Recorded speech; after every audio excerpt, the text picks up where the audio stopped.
أعوذ بالله من الشيطان الرجيم بسم الله الرحمن الرحيم وما بكم من نعمة فمن الله ثم إذا مسكم الضر فإليه تجأرون صدق الله العظيم سبحانك لا علم لنا إلا ما علمتنا إنك أنت العليم الحكيم وما بكم من نعمة اور جو بھی تم کو حاصل ہے کسی بھی قسم کی کوئی نعمت فمن اللہ تو وہ اللہ ہی کی عطا کرتا ہے ثم پھر اذا جب مسکم پہنچتی ہے تم کو الضر کوئی تکلیف فإلیہ تو اسی سے تجأرون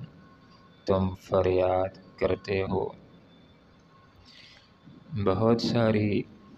نعمتیں ایسی ہیں جو بغیر کوشش بغیر جد و جہد کے براہ راست اللہ رب العالمین نے ہمیں عنایت فرمائی، جیسے ہمیں اللہ تعالیٰ نے پیاری زندگی دی ہے، یہ ہوائیں یہ فضائیں دی ہیں، خوبصورت کائنات بنائی ہے جس کو دیکھ کر انسان کی آنکھوں کو ایک تسکین ملتی ہے۔ بہت ساری نعمتیں ایسی ہیں جو انسان محنت سے حاصل کرتا ہے، جدوجہد سے حاصل کرتا ہے، تو وہ نعمتیں جو جدوجہد سے حاصل کرتا ہے حقیقت میں وہ بھی اللہ کی عطا کرتا ہے کہ جدوجہد کا جذبہ بھی اللہ نے دیا ہے، ہاتھ چن کے ذریعے سے محنت کر کے نعمتوں کو حاصل کرتا ہے، یہ ہاتھ سے دل و دماغ بھی اللہ ہی نے دیے ہیں۔ اس لیے یہاں پر فرما دیا لوگوں یہ بات ذہن میں رکھ لو کہ تمہیں جس بھی قسم کی کوئی نعمت حاصل ہے فمن اللہ اللہ کی عطا کرتا ہے، اللہ کا اس کے اوپر شکر ادا ہونا چاہیے۔ قرآن کی ایک آیت ہے اس میں اللہ نے ذکر فرمایا وَإِن تَعُدُّوا نِعْمَتَ اللَّهِ لَا تُحْصُوهَا، لوگوں اگر تم اللہ کی نعمتوں کو شمار کرنا چاہو شمار نہیں کر سکتے ہو۔ انسان کے پاس بہت ساری ایسی بھی نعمتیں ہیں کہ جن کے نعمت ہونے کا انسان کو احساس ہی نہیں ہوتا۔ جس وقت نعمت چھن جاتی ہے پھر احساس ہوتا ہے یہ بھی کوئی نعمت تھی، یہ آنکھیں نعمت ہیں، جب بینائی ختم ہو جاتی ہے کچھ نظر نہیں آتا، پھر محسوس ہوتا ہے کہ یہ بینائی کتنی نعمت ہے۔ اچھے دانت درست دانت یہ نعمت ہیں، جب ایک دن دانت درد کرتا ہے تو انسان کو احساس ہوتا ہے کہ یہ درست دانت کس قدر اللہ رب العالمین کی نعمت ہے۔ تو انسان اگر نعمتوں میں اضافہ چاہتا ہے لَإِن شَكَرْتُمْ لَأَزِيدَنَّكُمْ وَلَإِن كَفَرْتُمْ إِنَّ عَذَابِي لَشَدِيدٌ، لوگوں اگر شکر ادا کرو گے تو تمہارے لیے نعمتوں میں اضافہ کر دوں گا، لیکن اگر ناشکری کرو گے تو میرا عذاب بڑا سخت ہے۔ پھر عذابوں میں سے ایک عذاب یہ بھی ہوتا ہے کہ بندے کے عمل سے اللہ کے سامنے یہ بات ظاہر ہو جاتی ہے کہ اس نعمت کی اس کے پاس کوئی اہمیت اور قدر نہیں ہے، وہ نعمت اللہ رب العالمین چھین لیتا ہے۔ اگر ہم نعمتوں میں بڑھوتری چاہتے ہیں اضافہ چاہتے ہیں تو شکر بھی ادا کرنا ہوگا، اور ان نعمتوں کے حوالے سے جو ہدایات ہیں ان کو اپنانا ہوگا کہ کان اگر نعمت ہیں تو اس کے بارے میں ہدایت ہے کہ اچھی باتیں سننی ہیں، گانے وغیرہ نہیں سننے ہیں۔ تو جس نعمت کے لیے اللہ نے جو ہدایات دی ہیں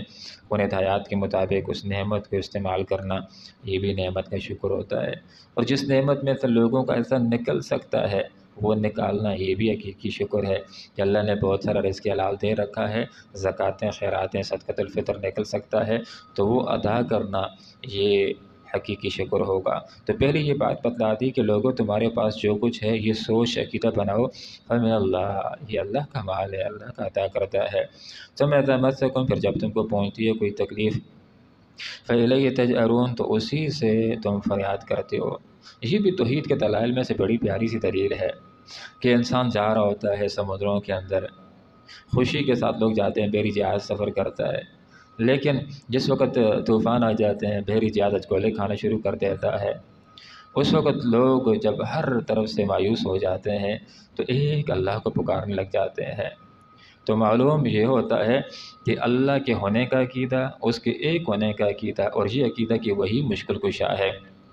یہ اس وقت کھل کر سامنے آ جاتا ہے جب انسان ہر طرف سے مایوس ہو جاتا ہے۔ تو فرمایا جب تمہیں کوئی تکلیف ہوتی ہے تو اسی کے آگے روتے ہو، اسی کے آگے بلبلاتے ہو اور اسی سے فریاد کرتے ہو۔ ثم اذا کشف، پھر جس وقت اللہ تعالیٰ دور کر دیتا ہے تم سے مصیبت کو، پریشانی کو، دکھ کو، غم کو، اذا فریق منکم، تو تم میں سے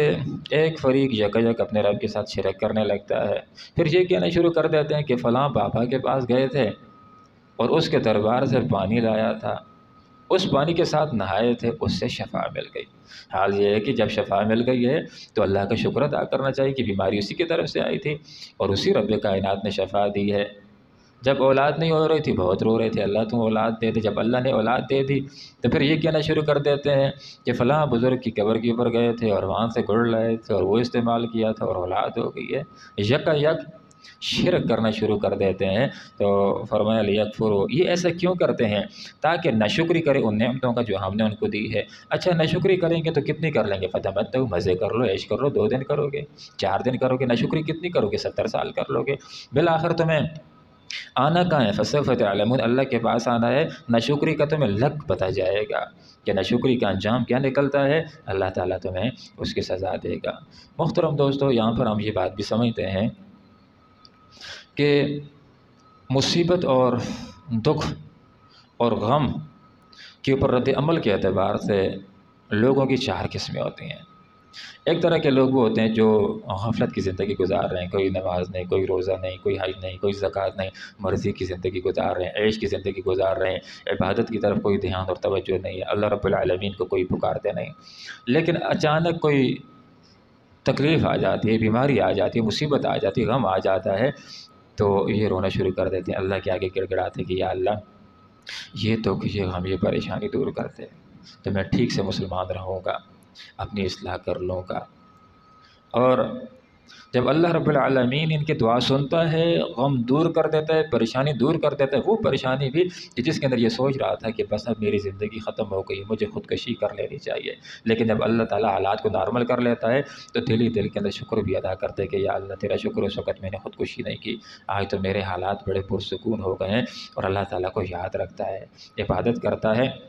اس کو بھولتا نہیں ہے کہ میں نے کسی غم کے اندر رب کائنات کو پکارا تھا۔ یہ بڑے اچھے لوگ ہیں، پیارے لوگ ہیں کہ جب غم آیا اللہ ہی کی طرف رجوع کیا، اور جو اس غم کے اندر اللہ کے ساتھ وعدہ کیا کہ اللہ آپ سے ٹھیک مسلمان رہوں گا، اچھا مسلمان رہوں گا، اور بہترین اللہ تعالیٰ کی اسی طرح بندگی کر رہا ہے۔ یہ بڑے پیارے لوگ ہیں جنہوں نے اپنی اصلاح کر لی ہے، اور یہ غم کے موقع اپنی اصلاح کے ہوتے ہیں۔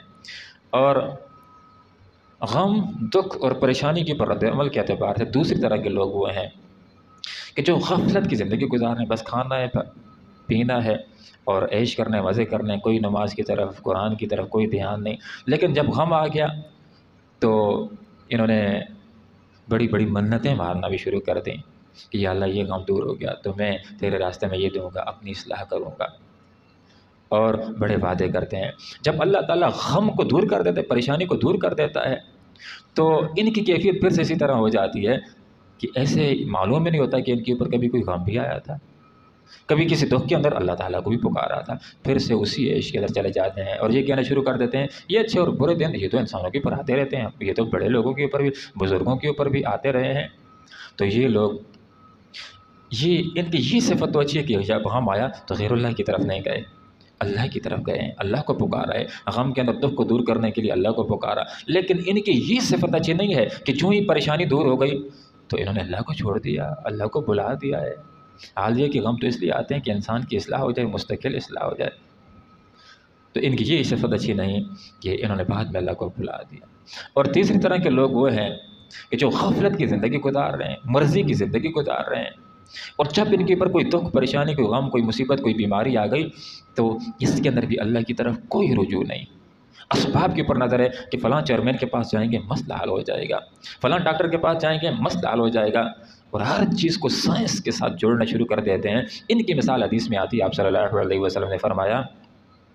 کہ ایسے لوگوں کی مثال اس جانور کی طرح ہے کہ جس کو پتہ ہی نہیں اس کے مالک نے اس کو کیوں باندھا تھا اور کیوں کھولا تھا۔ اچھا انسان تو وہ ہوتا ہے کہ جب نعمتیں ملتی ہیں تو ذہن اس کی طرف جانا چاہیے کہ میں الحمدللہ اللہ کی عبادت کرتا ہوں،